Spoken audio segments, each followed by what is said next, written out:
Hello everyone. I just am gonna start a little bit of a series kind of hi Higgins, on going more in depth about each of my medical alerts that Higgins, who just walked by, does for me. I've done a video kind of touching on them all lightly, but I've not done a more in-depth one on each one. And although I don't necessarily want to do this, it's not something I really like to talk about, but I am doing it. I'm choosing to do it because I think that it could be helpful, both to other handlers maybe that, or other people maybe that don't have a service dog and are looking to see if the dog can help them with these issues, or also to the public to kind of understand a little better what a service dog can help with, and understanding what they're seeing if they're seeing a service dog team out in public, just lending some insight. So I feel like with those three potentials of being helpful, I feel like that outweighs my discomfort of talking about it. So that's what I'm going to do. And I'm going to start with the most difficult one for me to talk about so that it's out of the way. And that's going to be talking about my anger alerts. And that's what I call them. In the other video, I did say that I had started calling them more of an overwhelm alert, which is probably just as accurate, but the result, if I don't have the alert to warn me, is anger. So while the action of it is that my system is too overwhelmed with things, but the action that is visible is still anger. So that's why I'm going with that label for it. Not that it really matters. I just made these bracelets to try these out, instead of the rings, because I kept on losing the silicone rings that I had talked about in the other video. I just kept losing them off my hands while I'm working outside, and so I'm trying out bracelets. I've only had them I just built them last week, went to Hobby Lobby and got the beads, and so I've got the labels on there for all of them. I don't know if this can come out front ways or backwards for the camera, but and then I color code them so that when I can recognize it, I can recognize it by color.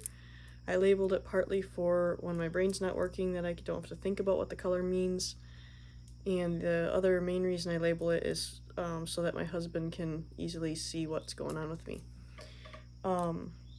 So I put them on this arm, my left arm, when they're not active, and when I've had the alerts, they go on my right arm. And that's just my own system of how it's helpful for me, because I might not always remember that I have an alert running, because depending on what it is, there's different spans of time, which I touched on in the other video, but there's different spans of time between the alert and the episode, so to speak. So it's just sometimes I can forget between those times. My memory's not great.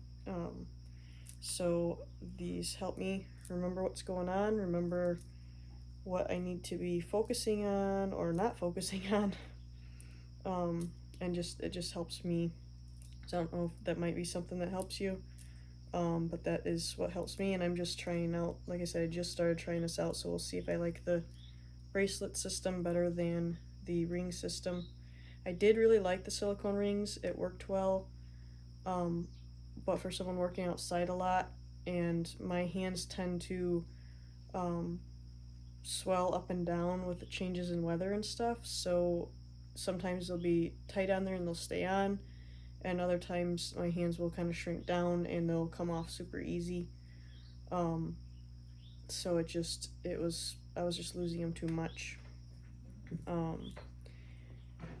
But yeah, so I'm procrastinating because I don't want to get into talking about it, but that's what the video's about, so I need to get on that.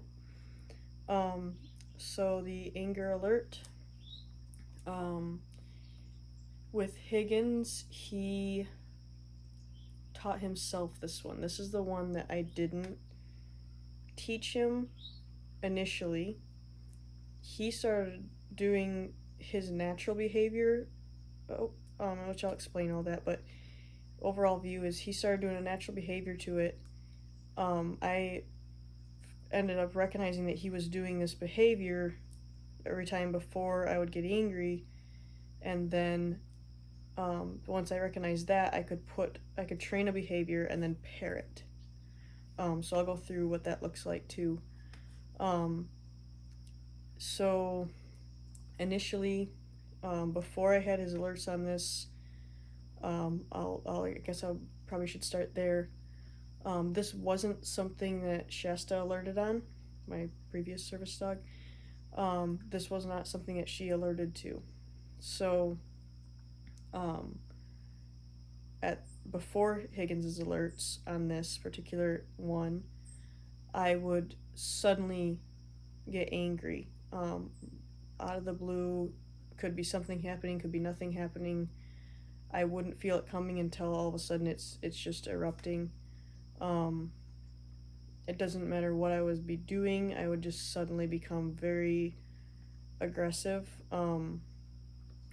And that's the part I don't like to talk about, but I would feel like I was just fine, and then all of a sudden I would just lose it with whatever was going on. Like, suddenly I would be so angry, not at anything, but at everything. It's very unnerving. It's very scary. It's hard to explain to someone who hasn't experienced that, because it's completely different than being angry about something, or having an attitude or anything like that. It's completely different than that. It's still anger, but it's feels like something that's not you. If anyone that's listening deals with this, you'll know what I'm talking about anyways, but it feels like it's something inside of you that is not you, and suddenly it just takes over. And I mean, it went to the point where before his alerts, I had some rounds where some things got broken in the house, and just a lot of different things. I'll be verbal with it. It's very scary. It's very not, I feel like it's very much not me. And I don't, it's strange because I don't wish the aggression at the time that it's happening. Like, I don't want to break anything. I don't want to hurt anyone, but at the same time I want to. It's very scary because it's not something that, without seeing it coming, it hits, and it's already too far to fight it a lot without knowing what you're fighting. So that was really difficult before the alerts, extremely hard to deal with. And Higgins ended up, once I started having him of age where he was working, because when he was young, I would just, the protocol was that as soon as I displayed any behavior like that was for whoever's with me, my husband, whoever, to get, I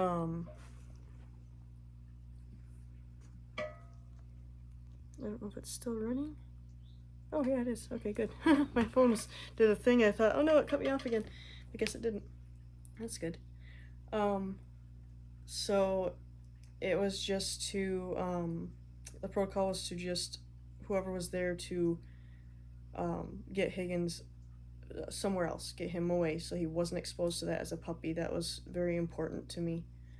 And then once he started being of age for working, I believe it probably was around, like, I want to say 6 or 7 months probably, when he started being around when I was would have these angry rounds come. Um, and I just talk about distraction. I just realized what that thing that came up on my screen was, is that it's try not to cover the screen there, is that it's going low on battery, so I gotta plug it in here. I did have a charger plugged in, but apparently it didn't load anything in there, so hopefully I'm not shaking it too much holding it. Maybe I can set it here. Sorry guys, hang on. Okay, maybe that'll work. Alright, so when he started being able to work for me with other things and he was around, when I would, it was actually before I would get angry that he would basically, like, he would just get really silly. He would stop listening to me. Like, if I was trying to do, I don't know, say like training with him or obedience with him or something, he would stop listening, he would look at me, and then he would like make eye contact, be very, very serious about it, wouldn't move until I was really looking at him, really, like, and I would be mad because I'd be like, why are you not listening? Not realizing that I was getting mad. And he would just start being silly. He would start being goofy and trying to make me laugh. And over time, I realized that just after that, I would get really angry. And so I started learning to, when he started being that way, to watch how I was feeling and keep an eye out for that anger to mount. So once I saw that that was consistent and he was doing that every time, then I started to, it was really hard, but I started to try to catch that and reward him, give him treats, give him, you know, play, whatever, reward him when he would be acting that way. And then at the same time, outside of these moments, I would teach him a behavior, which I actually did later on. So he started to learn to, when he was being silly and stuff, he would come up and get like right, like under my chin, kind of like a submissive little boop here. And so since he was doing that, I encouraged that at the time, so because he doesn't ever really get in my face for anything else except for alerts. So I would encourage that because that was something that would get my attention. So it's kind of using his natural alert at that time. And his natural instinct was to come up and do a small lick underneath the chin. And over time, I ended up shaping that into, instead of having him lick, I've now taught him to bring his chin up and hold it there. And like he freezes his motion. Like, he'll be all silly, wiggly, and he'll come up, and then he'll freeze. And that's the alert that I have taught him to it. Because that's something that really gets my attention. It has to be something that's different, because it usually happens at times where I'm busy doing stuff, and I think that's where I started to realize it's kind of an overwhelm, because it's when my system is doing too much, I think. But anyways, now that I have his alerts, it's a whole different battlefield, because he'll come up, he'll alert, I don't feel angry at all. But now that I know that's coming, it could be, he's been as far out as almost 20 minutes now, but it's usually like within a few minutes, that like 10 minutes or so, that I could feel it. So the interesting thing is that I found out over time is that when I didn't have his alerts, it would just hit out of the blue. Like, I did not feel the beginnings of it or anything. All of a sudden, I'm just in the middle of that storm. But now with his alerts, now I'm, as soon as he gives those alerts, I know to try to disengage myself from whatever's going on, from environment, from conversation, from whatever's going on. I try to put myself back inside myself and kind of like maintain a passive state, maintain guarding everything that I say or do. Everything that I feel, I analyze it. Like, it's a state of keeping myself relaxed by being hyper aware. If that, I don't know if that makes any sense, but if you're in it, it makes sense. So, um, so I do that now, to where he'll give me an alert, and then so I will, if I'm in a discussion with people or something, I will either, if it's family, I'll voice the alert that I have so that they're aware of it. Um, if it's not family, I will seek to disengage out of the conversation, because it's not worth it. If I get upset at people, I get really sad that I did that later. So I don't like that. So it's better off to just leave the conversation or disengage, and then, or not say things that I might want to say at the moment, just so that I can stay quiet, basically. Stay like passive, keep that everything under control. Because if I get that warning, then I can implement these things before that even hits. Like, before I can even feel any ounce of anger inside of me, I can already be doing these steps to counter it. So then when it hits, I'm more like, oh, there it is, instead of blindsided by it. And that has made a night and day difference. It is, I mean, obviously I'm not perfect. Sometimes I still lose it. I don't like to say that, but sometimes I do, and it's true. But the vast majority of the time with his alerts, I can keep control. And that is a huge thing to me. This is an issue that happens daily with me, multiple times a day. Rarely does a day ever go by without at very least one of these rounds, if not more. So it's a very constant thing for me. And his alerts on this make it just a night and day difference. It's just so much better for things outside of me, and for me not having to feel guilt or regret from having blown up at someone or something. So, to speak on more of like the public view side, it brings an interesting point to alerts, as I touched on in the other video, that someone from the outside, like if I'm in a store, let's give that example. If I'm in the grocery store, and we go to the same store all the time, so some of the workers there know us and everything, and if I'm in that store talking to somebody who will, they know Higgins, they're not allowed to say hi to him or anything, but they always comment about him to me or to my husband. They like to see him.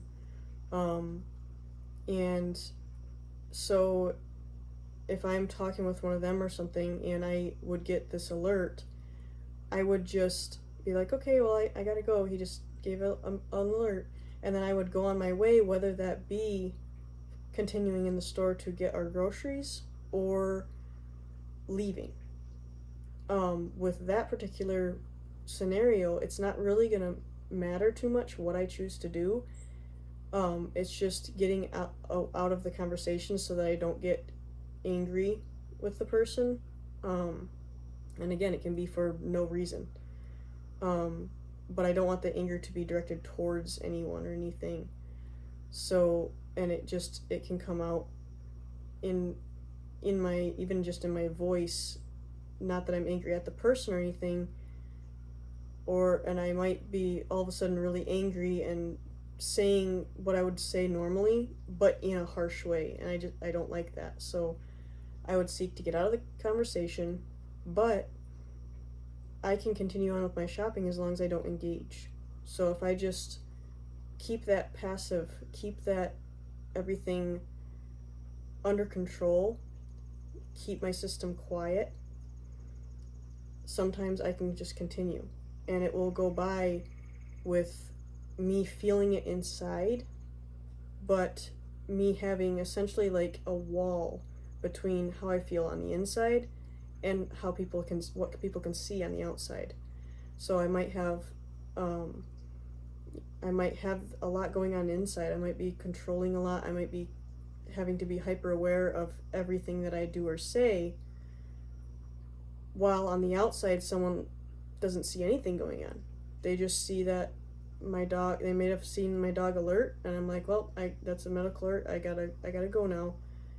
And then they might be like, huh, well, 20 minutes later and she's still in the store. She obviously wasn't that big of a medical alert. But I might have all that kind of stuff going on inside of me right then. And I just don't think people understand that. And I did talk about that in the other video, but I wanted to talk more about the behind the scenes part of it in this one. Because all that anger and rage that would be coming out is inside. It doesn't just go away because I have the alert. It's not gone. It still happens, but it happens internally, and with the alert, I'm able to control the external. I'm not able to control the internal because it's not part of me.